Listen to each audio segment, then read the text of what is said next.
Assalamualaikum warahmatullahi wabarakatuh. Selamat pagi adik-adik. Bagaimana kabar adik-adik hari ini? Kalian bisa jawab, Alhamdulillah, tetap semangat, Allahu Akbar. Baik, kakak di sini mau memperkenalkan diri terlebih dahulu. Nama kakak Rizky Istighfara, biasa dipanggil Rizky dengan NIM 210103110013 dari program studi pendidikan guru Madrasah Ibtidaiyah kelas A. Saya akan menjelaskan tentang pengertian pertumbuhan dan perkembangan pada makhluk hidup. Ini kakak akan menjelaskan tentang apa pengertian dari pertumbuhan dan juga dari perkembangan pada makhluk hidup. Pertumbuhan juga mengandung pengertian pertambahan ukuran dapat berupa volume, massa, tinggi, dan ukuran lainnya yang dapat dinyatakan dalam bilangan atau bentuk kuantitatif. Adapun perkembangan juga mengandung pengertian bertambah dewasanya suatu individu makhluk hidup. Dikatakan dewasa jika alat-alat reproduksinya telah berfungsi. Tumbuhan akan berbunga dan hewan akan menghasilkan sel-sel kelamin. Baik, di sini kakak akan menjelaskan tentang apa itu perkecambahan. Perkecambahan merupakan suatu proses munculnya radikula atau calon akar dan juga plumula atau calon batang.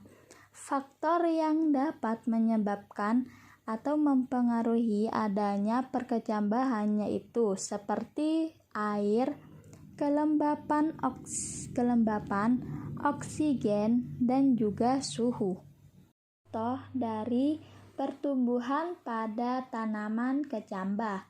Yang pertama yaitu dari biji kacang hijau akan tumbuh menjadi sedikit akar dan akan tumbuh lagi menjadi kecambah muda dengan ukuran mini, terus akan tumbuh lagi menjadi kecambah muda dengan ukuran sedang, dan yang terakhir yaitu tumbuh lagi kecambah yang akan siap untuk dipanen.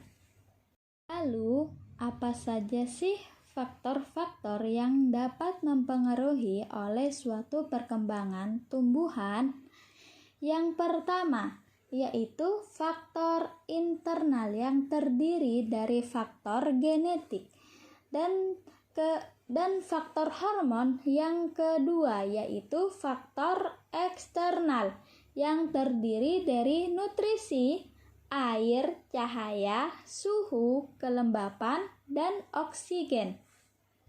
Bagaimana sih pertumbuhan dan juga perkembangan dari hewan yang terdiri dari dua tahap, yaitu tahap embrio dan pasca embrio. Tahap embrio itu sendiri dimulai dari proses fertilisasi penyatuan sel telur dan sperma, yang kemudian terbentuk zigot yang mengalami proses pembelahan. Tahap embrio dikelompokkan menjadi beberapa fase, yaitu fase morula, fase blastula, fase gastrula, fase diferensiasi, serta organogenesis. Pada tahap pasca embrio terjadi pertumbuhan dan perkembangan menjadi individu dewasa. Individu dewasa yang artinya siap menghasilkan keturunan atau bereproduksi. Contoh dari pertumbuhan hewan yang bertelur yaitu pertama, dari telur akan tumbuh atau menetas menjadi anak ayam. Anak ayam akan tumbuh menjadi ayam dewasa. Contoh lain hewan bertelur yaitu yang pertama yaitu ular, yang kedua burung, yang ketiga kura-kura, yang terakhir yaitu ikan.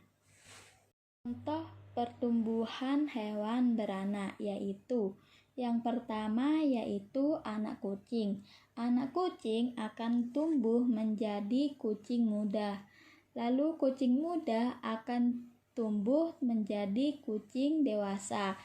Contoh lain pertumbuhan hewan beranak yaitu antara lain sapi, kuda, jerapah, anjing, dan lain-lain. Lalu, faktor-faktor apa sajakah sih yang dapat mempengaruhi pertumbuhan dan juga perkembangan pada hewan? Yang pertama yaitu faktor internal, yang mana terdiri dari hormon pada manusia dan juga hewan. Hormon pada manusia yaitu terdiri dari tiroksin, growth hormon, testosteron, dan juga progesteron. Sedangkan hormon pada hewan yaitu terdiri dari tiroksin, simatomedin, dan juga exdison, jurvenil. Yang kedua yaitu dari faktor eksternal, yang mana terdiri dari makanan, air, aktivitas tubuh, suhu, dan juga oksigen. Adik-adik, itulah penjelasan mengenai pengaruh faktor internal dan eksternal pada pertumbuhan dan perkembangan makhluk hidup. Semoga bermanfaat. Kurang lebihnya mohon maaf. Wassalamualaikum warahmatullahi wabarakatuh.